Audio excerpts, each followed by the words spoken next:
Hey, friends. Over the past 2 weeks, we have seen the first four verses of Psalm 23 reveal to us that God is our good shepherd who sustains and leads us. Today's encouragement comes from the last two verses of Psalm 23, which shows us the Lord as host. You prepare a table before me in the presence of my enemies. You anoint my head with oil. My cup overflows. Surely goodness and mercy shall follow me all the days of my life, and I shall dwell in the house of the Lord forever.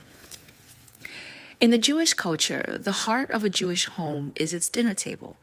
The table is not just a place to sit and have meals.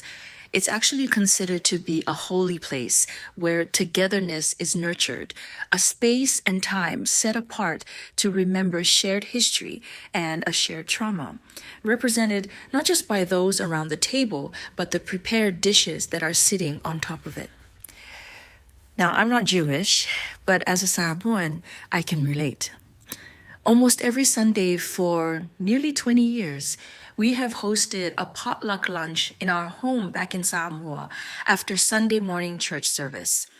Our dining table can only fit maybe 8 people at any given time, but the table is always full, occupied by either my mom, aunts and uncles, my cousins and their spouses, their children, sometimes even our neighbors.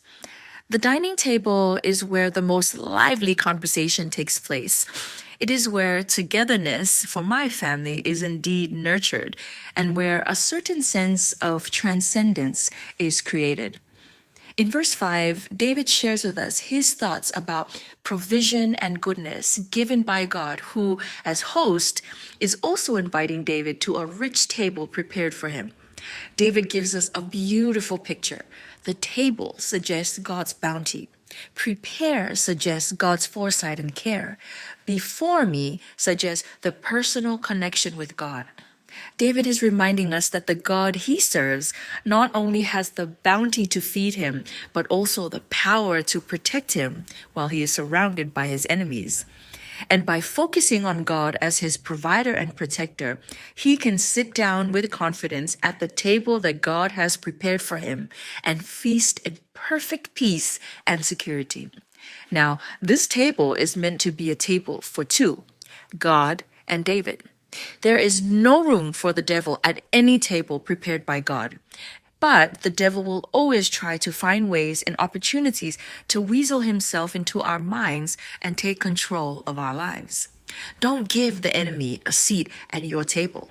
But it doesn't stop there. David says that while he is enjoying the richness of his host's goodness, he is also refreshed by his head being anointed with oil and his cup overflowing. Friends, there are blessings that come as a result of trusting God, not just when it's easy, but also during the tough times. To have enemies present implies danger, but God provides blessing, restoration, and abundance in the presence of danger. He is the God of overflow, the God of more than enough. In the final verse, we see that since the host's care brought the goodness and mercy of God to David, he lived faithfully expecting that trend to continue all the days of his life. He begins that verse by saying, surely. That is a declaration of faith. David knows beyond the shadow of a doubt that God's goodness and mercy will follow him forever. A good shepherd in the front leading us, and goodness and mercy covering us from behind. Who could ask for better escort? The psalm ends with the calmest assurance for David and for us that we can enjoy the presence of the Lord forever, both in our days here on earth and beyond. British Old Testament scholar Derek Kinder writes, and I quote, "In the Old Testament world, to eat and drink at someone's table created a bond of mutual loyalty and could be the culminated token of a covenant. So to be God's guest is to be more than an acquaintance invited for a day. It is to live with him." End quote. So today, if you feel surrounded by any type of enemy, it might be someone who opposes you, who mistreats you in both word and deed, who basically hates you for whatever reason. I will say this. In Luke 6:27 to 28, Jesus is very clear when he instructs us to love our enemies, do good to those who hate you, bless those who curse you, and pray for those who abuse you. This is how we keep the devil away from our table. Realistically, we simply cannot make our enemies vanish from our lives or situations for the most part.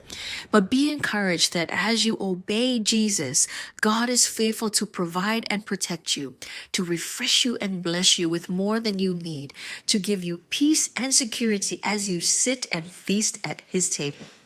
As our host, God's care and concern doesn't eliminate the presence of our enemies, but it enables us to experience God's goodness and bounty even in their midst.